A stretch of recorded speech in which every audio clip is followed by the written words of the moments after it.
And Gatorade presents the 1986 United States Association of Independent Gymnastic Clubs Championships.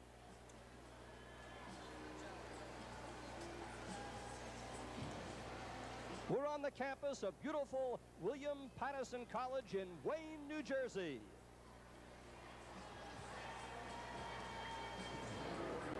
Hi, everybody. I'm Bob Wolf.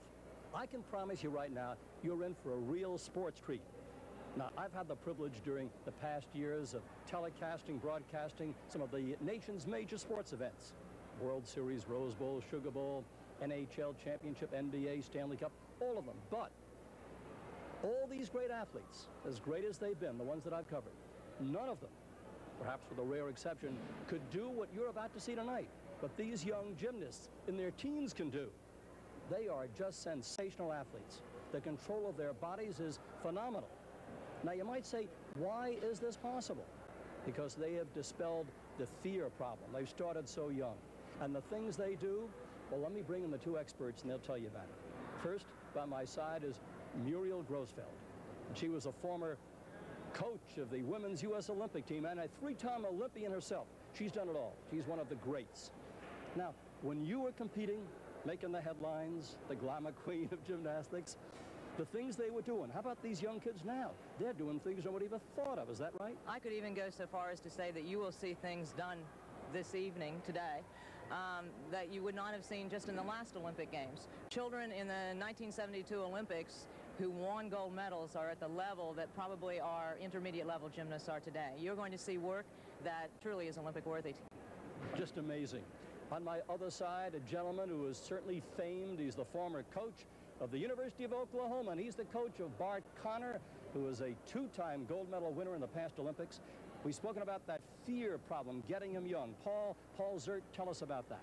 I think it's a real important factor these days that our gymnasts are now starting gymnastics very, very young. So we have great tradition of progressions of tricks. We have ways to teach kids how to gradually get better and better. That's what's important. That's why things that look fearful to us are really not fearful for them at all.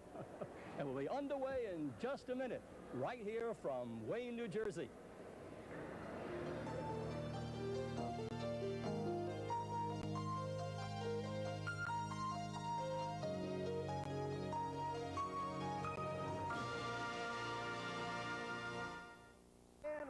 Competition, and now the Final Four are here at William Paterson College in Wayne, New Jersey.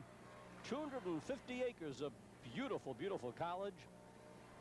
And of course the parents of the North Stars, that's the home hosting team, helped to put on this thing by getting all the community revved up, and they're here from all over the country.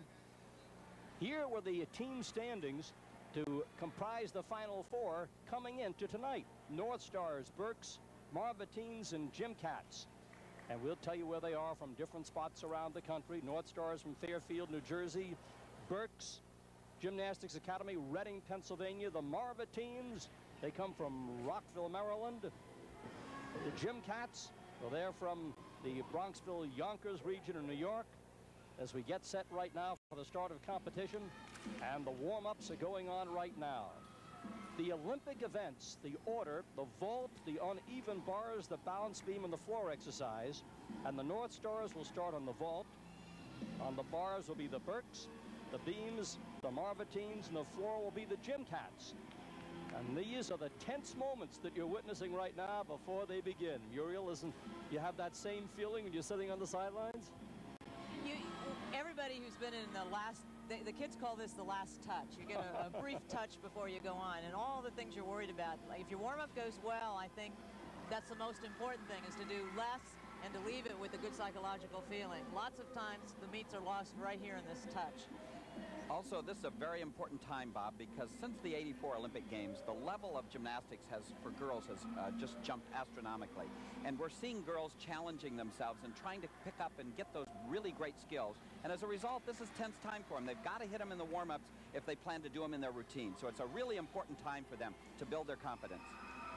Now, the judging of this, there are two judges, a head judge and the associate judge, two judges on each event. Now, when it comes to the vault, you're watching the vault right now. In that case, you're allowed 2 jumps. That's the only one of these 4 events where you can actually go a second time. And you can take the highest score. But for the others, it's it. Just like we see up there now on the bars, that's it. Now, there are deductions. You fall off, it's a 5/10 of a point. Other deductions, you go across the white line on the floor exercises. And the experts by my side will tell you about the deductions. You see that beam? Talk about daring. That's a 4-inch beam. And these girls, when they go up with a front somersault or back up there with a front, they can't see the beam. When they actually come down, they can't see it. They've got to sense it, know where it is. And Muriel and Paula want to speak about that very important aspect of visualization or imagery, which is so vital a part of the sport. Well, it's important in every one of the 4 events. I happen to believe about balance beam that one of the most important things to do is to increase the time of every athlete to the maximum that they can see the balance beam. It's one of the things that goes wrong, I think, in a lot of our training programs. You want to visually see the beam as often as you can because the beam will be the same. The gym will be painted a different color, the ceiling in different places is higher, the air even feels different. The one thing you've got to know is that you must see the beam. The other events, they use spatial awareness, and it's important seeing. The other thing I think, Paul, in my experience in coaching, the better the athlete, the less she has to see. Exactly. You can the count poor on a athletes real have to natural see. ability for them to do it. That's right. Well, we're set now to get things underway. Now, 10, of course, is the maximum you can get for any one of the routines you're going through. Vaulting differs a little bit in the scoring procedure than the other 3 events. What they do in vaulting is that they announce to the judges by the number at the end of the runway which vault they have an intention of doing. They are committed to having to do that vault, and if they don't, there'll be a deduction for doing something different than the number that they've raised.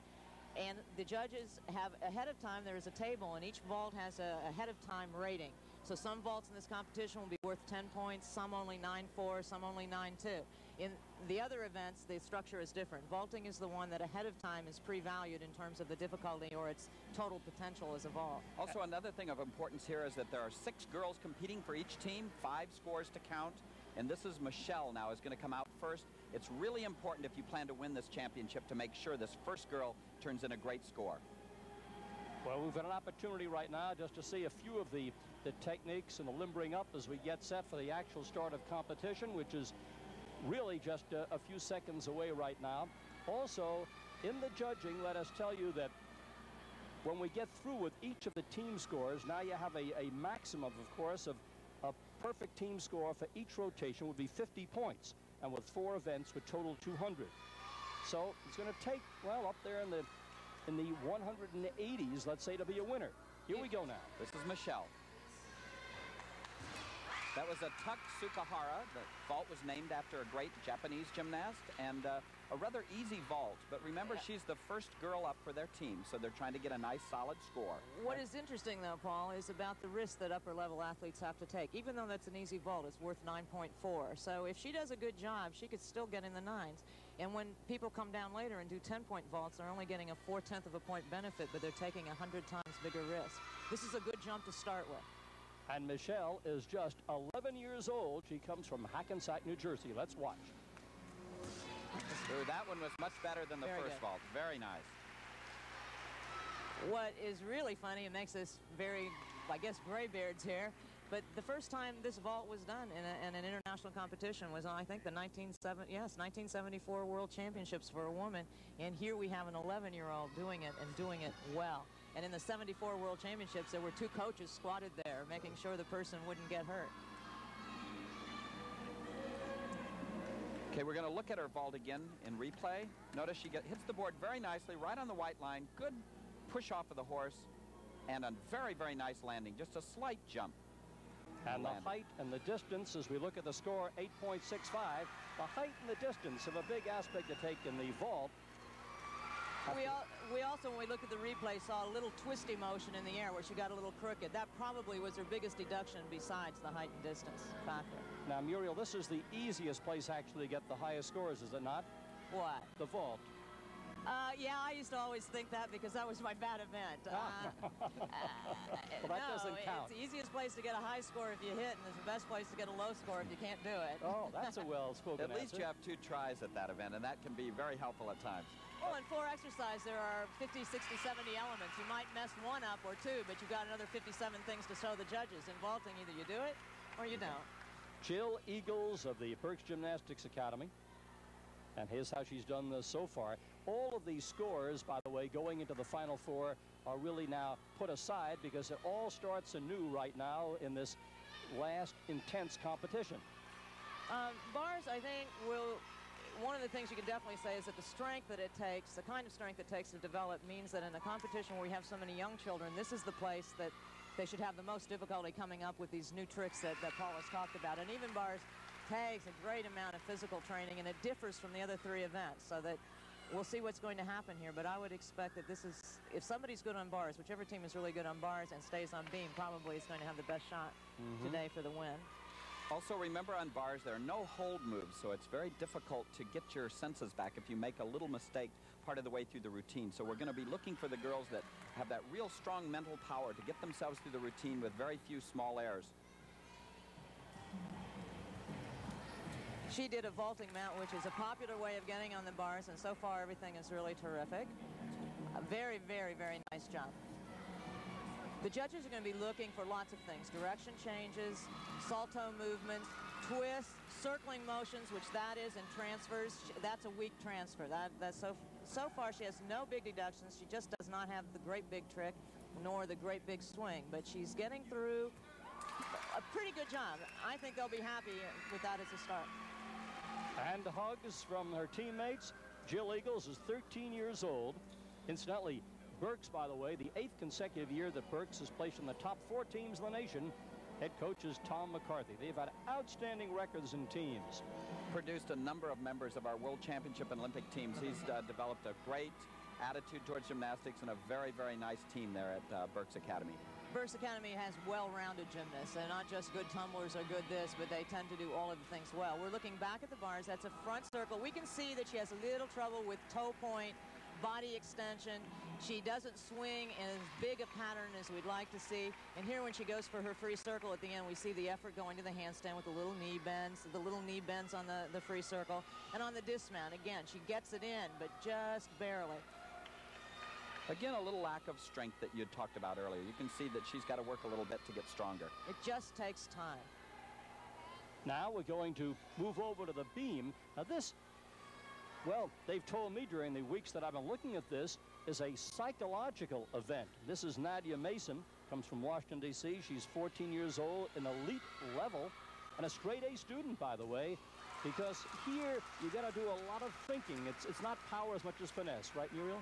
I think I understand beam real well, and I think that's true. And one of the things that American gymnasts don't understand sometimes is that your mind needs to be active in a very specific planned program.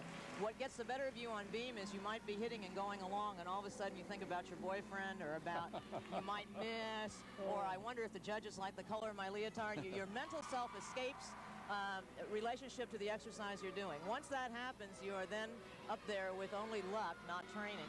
The Americans have occasionally had difficulty with this event because one of the best ways to combat the psychological problems of beam is overtraining, training extra hard, and we in our country don't sometimes devote the time to overtraining that perhaps the Eastern European countries, for example, Romania, notably.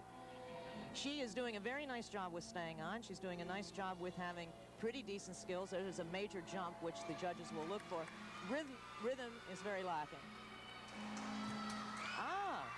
Tsukahara dismount, the same thing we saw in the vault, only for a dismount off the beam, and it's hard. And if I was a coach, I'd be happy with that as a first performance. Most important thing on beam, I think, is to get your first person on through